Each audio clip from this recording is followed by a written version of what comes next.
10ంతలైంది. So ఇప్పుడు నన్ను కనుక అక్రమ కేసులు పెట్టి ఇంకేదైనా చేస్తే జనం ఊరుకుంటారా?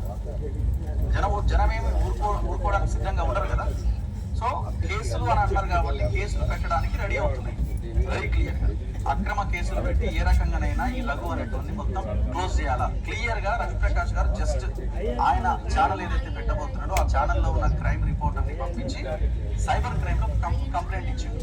ఇప్పుడు నేను మీకు ఇస్తున్న ఇంటర్వ్యూ మీద కూడా మీకు ఒక నోటీస్ వస్తుంది రేపు నాకు కూడా వస్తుంది, మీ ఛానల్ కూడా వస్తుంది. ఆల్రెడీ కాలోజీ మిగతా మల్లన్నది మహిపాల్ని వీళ్ళకి కూడా వెళ్తాయి, ఎందుకంటే అలాంటి కంప్లైంట్ ఉంది అక్కడ. సో అది రెడీ అవుతున్నది. దాంతోపాటు ఆయన క్లోజ్ అసోసియేట్ తో చాలా క్లియర్ గా చెప్తున్నాడు, దీన్ని ఎట్టి పరిస్థితుల్లో మూసేస్తాను, దీన్ని మీడియాలో ఇస్తా అంటే మీరు ఏదైనా కావచ్చు. ఎందుకంటే లాస్ట్ ఆయనతో ఉన్న నా కన్వర్జేషన్ నాకు చాలా క్లియర్ గా చెప్పింది. ఏమని, అరే మనం కేసులే కాదు వాళ్ళు ఏమైనా చేయడానికి అవకాశం ఉంటుంది, మనం ఎట్లా దాన్ని తట్టుకుంటామని. కానీ నా ఉద్దేశం ఏంటి, ఆ ఉద్దేశం మనం అర్థం చేసుకోవాలి. సో ఇప్పుడు కూడా వాళ్ళతో అన్నమాట కూడా అదే. ఎందుకంటే ఆయన 30,000 ఎస్ఎఫ్టీ బిల్డింగ్ లో ఒక వార్ రూమ్ లో అడ్వకేట్లతో రకరకాల మనుషులతో చర్చలు జరుపుతా ఉన్నాడు. నేను ఏ రకంగా క్లోజ్ చేయాలి, నన్ను బదనాం చేసిండు అన్నది ఆయన ఫీలింగ్. సో నేను ఏ రకంగా ఆయన క్లోజ్ చేయాలి, ఆయన అన్ని మర్చిపోయిండు. ఆయనకి సపోర్ట్ చేసింది, ఆయన జైలుకి పోయినప్పుడు వెనకాల కూడా రాకపోతే నాలంటూ నిలబడ్డది, అవన్నీ మర్చిపోయిండు.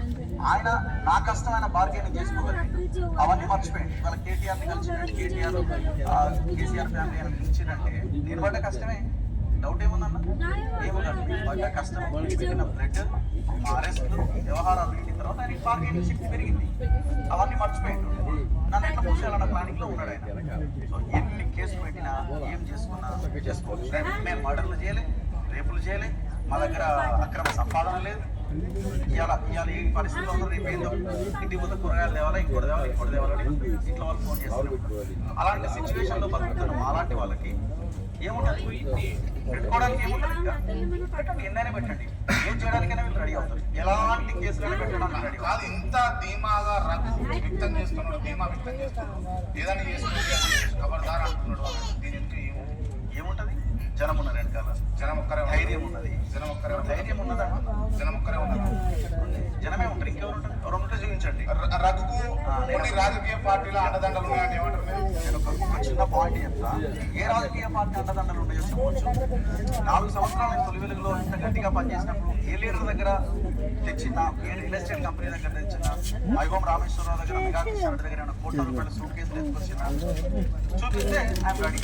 ఎందుకంటే మొత్తం వ్యవస్థ చేస్తాం కదా. ఇప్పుడు చిన్న మెసేజ్ సర్క్యులేట్ చేస్తున్నాడు రవిప్రకాష్, ఏమంటే దట్ ఈస్ రవిప్రకాష్. ఇది ఎందుకు నేను చెప్తున్నా అంటే వాళ్ళకి సంబంధించిన గ్రూప్ లోనే ఈ మెసేజ్ వాళ్ళ ఎంప్లాయీస్ తో సర్క్యులేట్ చేసింది. That is Ravi Prakash. రవిప్రకాష్ కి ఈ రాజకీయ పార్టీలు వాటికి భజన చేసే ఛానల్స్ ఎంత భయపడుతున్నాయో అర్థమవుతుంది. దీనంతటికి కారణం ఏంటంటే రవిప్రకాష్ మళ్ళీ ఛానల్ పెట్టి ప్రజల్లోకి వెళితే ఏమవుతుంది అనే ప్రశ్న వేసుకోవాలి, దానికి సమాధానం ఇదే.